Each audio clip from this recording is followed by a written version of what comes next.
N'hésitez pas à liker la vidéo si elle vous plaît et si vous êtes nouveau sur la chaîne, n'oubliez pas de vous abonner et d'activer la notification pour ne rater aucune de nos prochaines vidéos. On commence.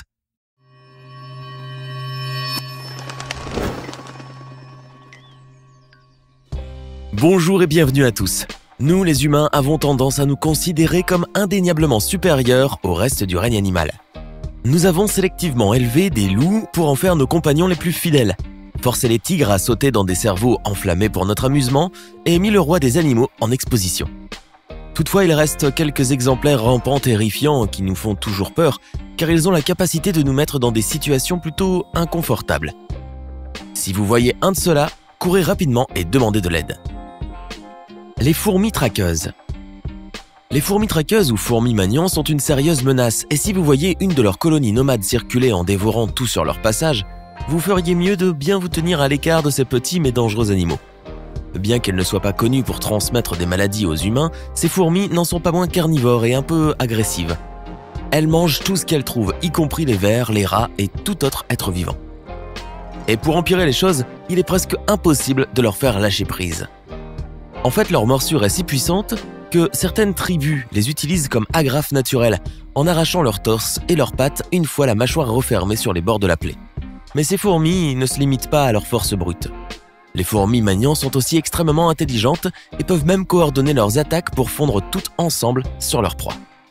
La combinaison de la puissance de leur morsure, de leur agressivité et leur type de communication très particulière devrait inciter quiconque à se détourner de la colonie de ces fourmis. Les mouches tsetse. Si vous êtes comme la plupart des gens et que vous travaillez de 9 à 17 heures, vous voulez probablement passer le maximum de temps de sommeil dans les meilleures conditions possibles. Mais se faire piquer par une mouche tsetse ne constitue pas une bonne façon de se reposer. Cet insecte africain est non seulement la plus grande mouche endémique de sa région d'origine, mais elle est aussi porteuse de diverses maladies et parasites. Si une personne a la malchance d'avoir été piquée par une mouche tsetse infectée, elle peut s'attendre à ce que différents signes apparaissent entre 1 et 3 semaines. Au début, les symptômes ressemblent à ceux de la grippe, avec des démangeaisons, de la fièvre et des douleurs articulaires. Mais au fur et à mesure que l'infection progresse vers le cerveau, les signes évoluent vers une confusion, un engourdissement et, ironiquement, des troubles du sommeil. Les gens s'endorment alors soudainement pendant la journée, tout en trouvant leur sommeil nocturne nullement réparateur, voire impossible. Non traitée, cette maladie cause à la longue des lésions rénales, des tremblements musculaires et la paralysie. La mouche tsetse ne se retrouve qu'en Afrique subsaharienne. Les abeilles tueuses. Dans les années 1950, le Brésil souhaite devenir le premier producteur mondial de miel. Afin d'augmenter la productivité de ces abeilles, le gouvernement brésilien importe en 1956 62 reines de la sous-espèce africaine Apis mellifera scutellata d'Afrique australe. Dans son centre de recherche de Rio Claro dans l'état de Sao Paulo, on les croise avec des abeilles européennes utilisées jusque-là au Brésil, et les hybrides qui en résultent sont très agressifs. En 1957, 26 essaims s'échappent de ce centre de recherche et colonisent les Amériques avec une progression annuelle de 300 à 500 km par an. De prime abord, il est impossible de différencier les abeilles africanisées ou abeilles tueuses de leurs gentilles cousines européennes. Elles se ressemblent comme deux gouttes d'eau et leurs piqûres sont aussi douloureuses ou toxiques l'une que l'autre. Ce qui sépare une abeille tueuse d'une abeille européenne, et qui lui vaut sa réputation sulfureuse, c'est son incroyable pugnacité. Si leur venin est identique à celui des autres abeilles, leur violence peut entraîner un grand nombre de piqûres, avec parfois l'attaque de tous les seins, de 200 à 1000 piqûres simultanées. En outre, elles peuvent poursuivre un ennemi sur près d'1 kilomètre, alors que les autres variétés ne le font habituellement que sur une cinquantaine de mètres. Avec des milliers d'abeilles tueuses qui piquent tout en même temps, la quantité de venin s'additionne et s'accumule rapidement, provoquant des vomissements, des difficultés respiratoires et même une perte de conscience. Heureusement pour nous, ces abeilles africanisées ne se trouvent pour le moment que sur le continent américain. Les fourmis de feu. Si vous pensiez jusqu'à présent que ces minuscules fourmis noires qui envahissent votre maison chaque été étaient un problème, alors vous n'avez clairement jamais vu une fourmi de feu, ou plus pertinemment, jamais vu une nuée de fourmis de feu. Cette espèce très agressive et envahissante est généralement plus agaçante que toute autre chose. Leur piqûre est douloureuse mais brève et ne marque qu'un pitoyable 1,2 sur l'échelle de la douleur. Mais ces fourmis ne piquent jamais seules. De plus, toute personne qui réagit à son venin peut voir ses morsures devenir fatales. Les réactions allergiques sont très rares, mais elles vont de la simple urticaire à une abondante transpiration en passant par des nausées et même des douleurs thoraciques et des difficultés respiratoires. Si vous n'êtes pas certain d'être allergique ou pas à leur venin, il est probable que la meilleure idée soit d'éviter de perturber leur nid. Le frelon japonais géant. Tout le monde sait que les frelons sont des insectes. À la différence de l'abeille productive et surtout pacifique, les frelons pollinisent mais ne produisent pas vraiment de miel. En s'intéressant d'un peu plus près à leur espace, il est aisé de découvrir que le plus impressionnant d'entre eux est celui qu'on appelle le frelon géant du Japon.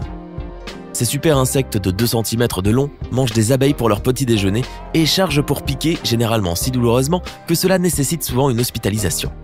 Le frelon asiatique n'est dangereux et n'attaque que s'il se trouve à proximité du nid et qu'il se sent menacé. Vibrations, bruits intenses, gestes brusques ou atteintes à l'intégrité du nid, ce sont les menaces qui le font réagir en nombre et avec virulence. L'araignée entonnoir. Bon, vous le savez, l'Australie abrite quelques créatures assez singulières. Des serpents venimeux aux crocodiles, cet endroit possède sa part raisonnable d'animaux qui peuvent se révéler mortels. Mais l'un des plus terrifiants est sans doute l'araignée entonnoir. Cette araignée a un corps noir de 5 cm de long et son venin est l'un des plus mortels du royaume des araignées. Les mâles sont 6 fois plus puissants que les femelles. Une seule morsure peut tuer un homme en moins de 15 minutes. L'attaque initiale est affreusement douloureuse. Si vous vous faites mordre, vous pouvez vous attendre à souffrir en quelques minutes de suée, de chair de poule et d'une salivation intense, de spasmes musculaires, de nausées, de vomissements, d'engourdissements et de confusions croissantes qui aboutissent rapidement au décès par hypertension intracrânienne. Les morsures de l'araignée à toile entonnoir de Sydney ont provoqué 13 décès recensés et tous ces décès ont pu être attribués à la morsure d'un sujet mâle. Heureusement, avec le perfectionnement des techniques de premiers soins et l'apparition des sérums, la mortalité a aujourd'hui beaucoup baissé. L'araignée recluse brune. La prochaine créature sur notre liste est originaire du sud-est des États-Unis et sa morsure entraîne aussi de graves conséquences. Avec seulement 1/2 centimètre de long, cette concurrente n'est guère plus grosse qu'une pièce d'1 centime, mais elle contient un puissant venin nécrotique. Heureusement, seule la moitié des personnes qui croisent le chemin d'une recluse brune ont besoin de soins médicaux et ces araignées ne sont généralement pas agressives et d'ailleurs leur morsure n'est que peu sentie au début. Souvent, vous ne savez même pas que vous avez été mordu avant que le venin n'ait déjà commencé à ronger votre corps. Le Triatominae. Ils ont peut-être un joli nom, mais les Triatominae sont en fait une espèce d'insecte suceur de sang très désagréable. Généralement, une morsure ne fera pas grand-chose d'autre que causer une petite démangeaison, mais les rares réactions allergiques peuvent se terminer par un choc anaphylactique ou une insuffisance cardiaque soudaine. Toutefois, le vrai problème avec ces insectes n'est pas réellement la succion du sang, bien que l'idée même soit assez sinistre. Le problème se trouve principalement dans leur déjection, comme si la matière fécale en elle-même n'était pas assez immonde. Ces déchets d'insectes peuvent contenir de vilains parasites qui sont responsables d'une maladie connue sous le nom de maladie de Chagas. Pour la plupart des malades, les symptômes sont légers, mais certaines personnes plus sensibles peuvent éprouver des douleurs musculaires, de la fièvre et même des problèmes cardiaques et digestifs prolongés. La fourmi balle. Des sueurs froides, des nausées, des vomissements, un rythme cardiaque irrégulier et des douleurs de piqûres insoutenables qu'aucun autre insecte ne peut infliger. Si vous préférez éviter ce genre de désagrément, vous feriez mieux de ne pas vous approcher de la fourmi balle, nommée ainsi parce que sa morsure est si douloureuse qu'on a l'impression de s'être fait tirer dessus.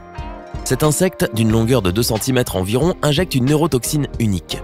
La douleur peut durer de 12 à 24 heures, voire plus longtemps, et les tremblements musculaires peuvent durer plusieurs semaines après l'attaque initiale. La morsure a été décrite comme paralysante, mais par chance, le venin de la fourmi n'est pas nécessairement fatal, et ses effets à long terme sont plutôt rares. C'est juste époustouflant et extrêmement douloureux. Heureusement, éviter les fourmis de quelques centimètres de long n'est en principe pas difficile, puisqu'on ne la retrouve qu'en Amérique du Sud. Les tiques. Les tiques sont ennuyeuses, ok, mais sont-elles vraiment dangereuses? Vous avez deviné que la réponse est oui. Il existe près de 900 espèces de tiques dans le monde et toute cette diversité apporte une variété très colorée de maladies. Vous connaissez probablement déjà la maladie de Lyme. Et vous avez peut-être même entendu parler des tiques qui rendent les gens allergiques à la viande.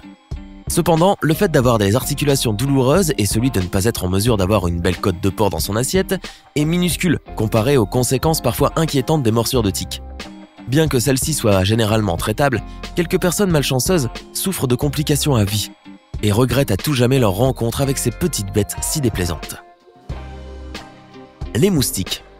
Il est certain qu'une fourmi avec une morsure aussi douloureuse qu'une blessure par balle ou une araignée avec un venin capable de faire fondre vos muscles et vos chairs mériterait le titre de créature la plus dangereuse, non? Eh bien, laissez-moi vous présenter Monsieur le moustique. Les moustiques font partie des animaux les plus dangereux par le nombre de décès qu'ils provoquent dans le monde. Leur capacité à être porteurs de maladies et à les transmettre aux êtres humains entraîne des milliers de morts chaque année, presque tous en Afrique, Asie et Amérique. Rien qu'en 2015, le paludisme a été responsable à lui seul de 438 000 morts. L'incidence de la dengue a été multipliée par 30 en 30 ans et de plus en plus de pays signalent leur première flambée de cette maladie. L'infection à virus Zika, la dengue, le chikungunya et la fièvre jaune sont 4 maladies transmises à l'homme par la même espèce de moustique, Aedes aegypti. Cette créature cause plus de décès que tout autre animal sur la planète, et même plus que les êtres humains. Laquelle de ces petites bêtes vous semble la plus impressionnante? Faites-le nous savoir dans les commentaires. Sinon, si la vidéo vous a plu, n'oubliez pas de mettre un pouce bleu, de vous abonner et de la partager avec vos amis. À demain même heure, même chaîne pour une nouvelle vidéo.